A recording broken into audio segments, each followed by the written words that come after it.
కూటమి అధికారంలోకి వచ్చిన ఈ 16 నెలల కాలంలో ఆంధ్రప్రదేశ్ రాష్ట్రం కోసం సంపద సృష్టి ఎంతవరకు సాధించారో తెలియదు కానీ అధికార కూటమికి సంబంధించినటువంటి నాయకులు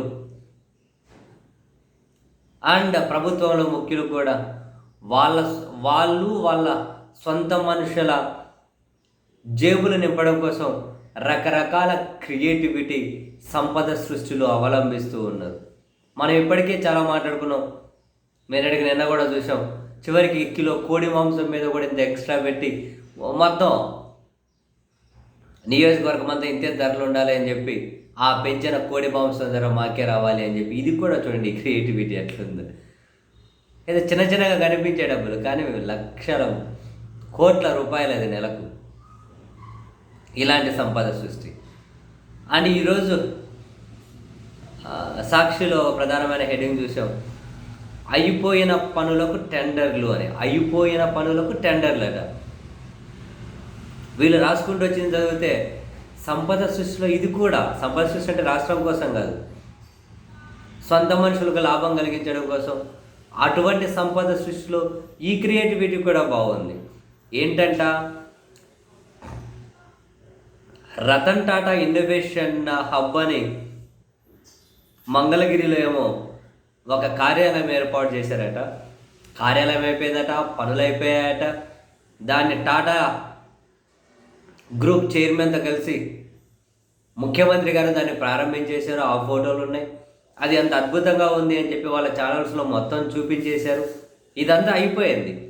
ఈ అయిపోయిన దానికి ఇప్పుడు మళ్ళీ టెండర్లు పిలిచారట. ఇదేదో భలే గమ్మత్తుగా అనిపించింది. వీళ్ళు రాసుకుంటూ వచ్చింది, రతన్ టాటా ఇన్నోవేషన్ హబ్ పేరిట కుంభకోణం, 13.96 కోట్ల విలువైన పనులకు టెండర్లు పిలిచిన వైనం.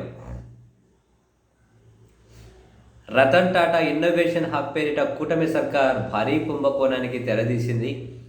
రాష్ట్ర చరిత్రలో ఎన్నడూ లేని విధంగా అయిపోయిన పనులకు కొత్తగా టెండర్లు పిలిచింది. ఈ వివరాలను వరుస క్రమంలో చూస్తే, అమరావతిలో రతన్ టాటా ఇన్నోవేషన్ హబ్ను ఏర్పాటు చేస్తున్నామంటూ ప్రకటించారట. మంగళగిరిలో అప్పటికే పూర్తయిన మయూరి టెక్ పార్కును లీజుకు తీసుకొని అందులో ఈ ఇన్నోవేషన్ హబ్ ప్రధాన కార్యాలయాన్ని ఏర్పాటు చేశారట. బాగుంది. దీన్ని ఆగస్టు 20న ముఖ్యమంత్రి చంద్రబాబు నాయుడు రతన్ టాటా గ్రూప్ చైర్మన్ చంద్రశేఖర్తో కలిసి ప్రారంభించారట. ఫైన్. ఈ కార్యక్రమం అంతా ప్రత్యక్ష ప్రసారంతో పాటు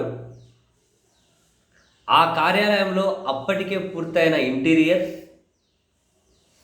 అందంగా తీర్చిదిద్దిన ఆఫీస్ కార్యాలయ గదులను చూపించారు. ఫైన్, బాగుంది.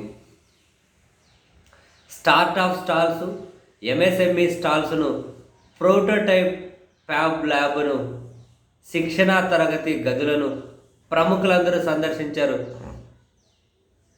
ఆ విజువల్స్ కూడా చూపించారు. బాగుంది. అంతేకాదు, ఇదే సమయంలో విశాఖపట్నం, రాజమండ్రి, విజయవాడ, అనంతపురం, తిరుపతిలో ఏర్పాటు చేసిన రతన్ టాటా ఇన్నోవేషన్ హబ్బులను స్పోక్ హబ్బులను ముఖ్యమంత్రి చంద్రబాబు వర్చువల్గా ప్రారంభించారు. బాగుంది. స్టార్టప్ బిజినెస్ మేనేజ్మెంట్ లెసన్ ఈ లెర్నింగ్కు 24 గంటల్లో 167,321 మంది రిజిస్ట్రేషన్ చేసుకున్నందుకు